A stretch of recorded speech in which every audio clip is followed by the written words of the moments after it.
New intro. So much love and appreciation to those of you who have been with me for the 2 year period plus that I've been doing this. Thank you for showing your love and support to the channel. And to anybody else who is brand new to the platform and you would like to support the channel, also you can do it by way of Patreon, Anchor, the clothing store, and also the shoe shop that is listed in the comment description below. And again, thank you to any and all of you guys who have been here to support this channel during the 2+ year period. I wouldn't be able to do what I do every single day without you.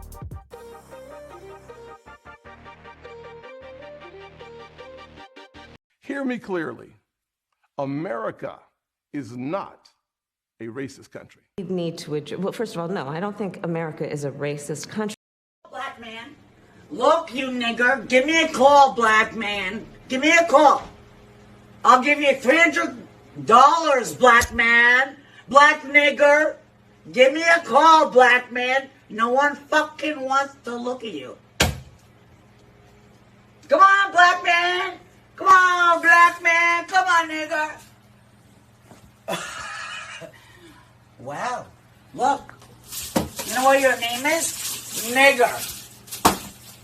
Nigger. Look. Nigger. Idiots. Good luck, idiot. Good luck to you fucking mom.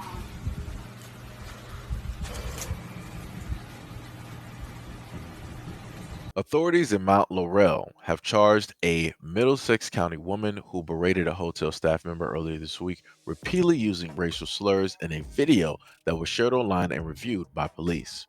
The incident is the second instance of a racial harassment caught on camera in the Burlington County, New Jersey suburb this month. Investigators stated that the latest encounter happened after midnight on Monday at a Super 8 hotel on Fellowship Road. Officers who responded to the scene found 46-year-old Elizabeth Trzeziak of South River in the parking lot of the hotel. She appeared to be intoxicated and had been staying at another nearby hotel. At the time of the arrival, authorities had not yet seen the disturbing video that was uploaded to Reddit and allegedly showed Trzeziak repeatedly calling the hotel front desk employee the N-word. Trzeziak also knocked items off of the front desk and threw them at the clerk. She was initially turned over to family members before investigators reviewed the video and charges were filed. Quote, based on the evidence from the video and again interviewing the victim, Ms. Trzeziak was charged with biased intimidation, assault, harassment, and disorderly conduct after a review by the assistant prosecutor from the Burlington County Prosecutor's Office. A judge ordered charges placed on a warrant. It remains unclear why Trzeziak decided to walk into the building and berate the clerk, who didn't say anything to her during the portion of the video that was uploaded. Bonface stated that the hotel employees immediately sent the video to his supervisor, who ensured that police and prosecutors were able to review it and complete their investigation as soon as possible. Quote, us being so proactive and calling anybody we could speaks volumes of our employees. We don't condone any kind of behavior like this from anyone, and we will protect our staff. Bonface stated that Super 8 was glad to see that authorities took swift action in response to the video.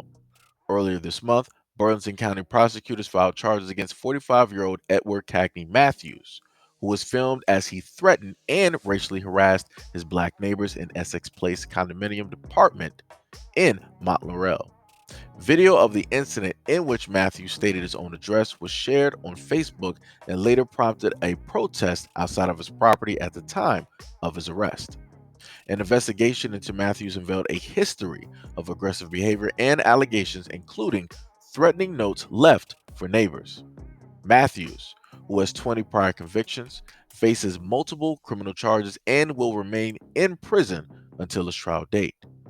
The New Jersey Criminal Code does not have a list of offenses titled hate crimes, but charges in cases like these are filed as bias intimidation.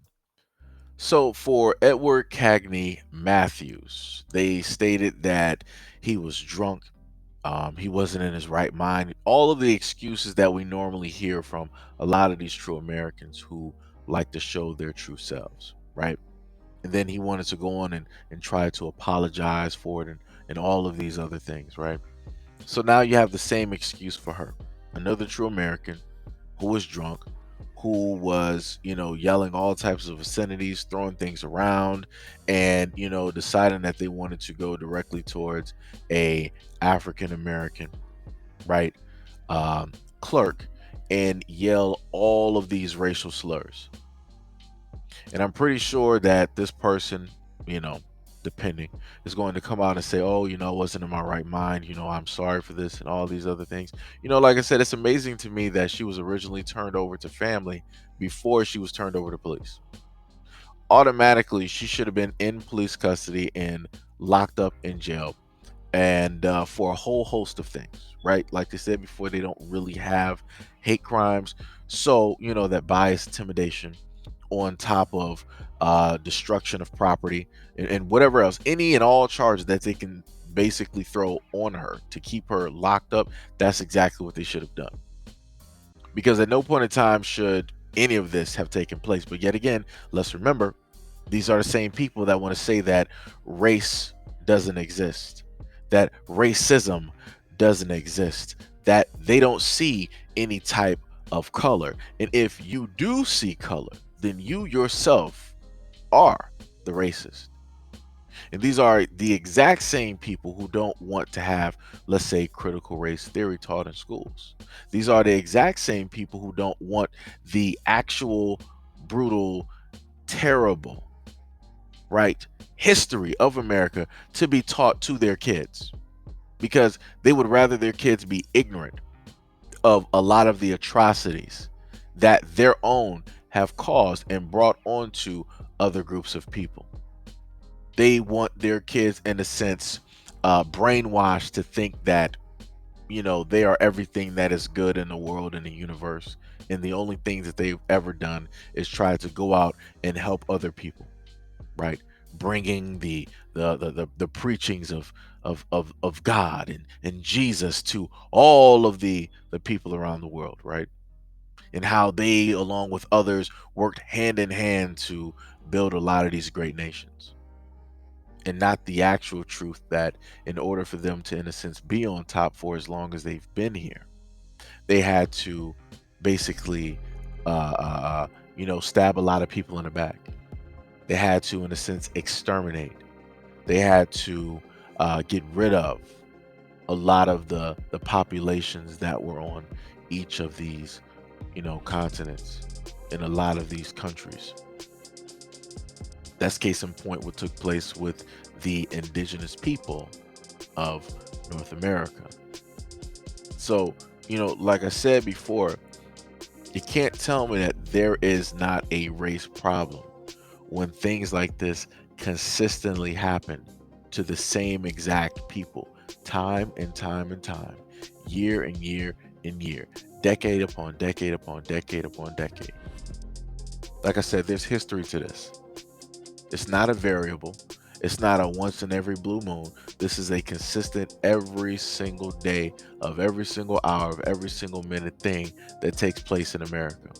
Some of which we're lucky enough to actually be able to see and record and have that down.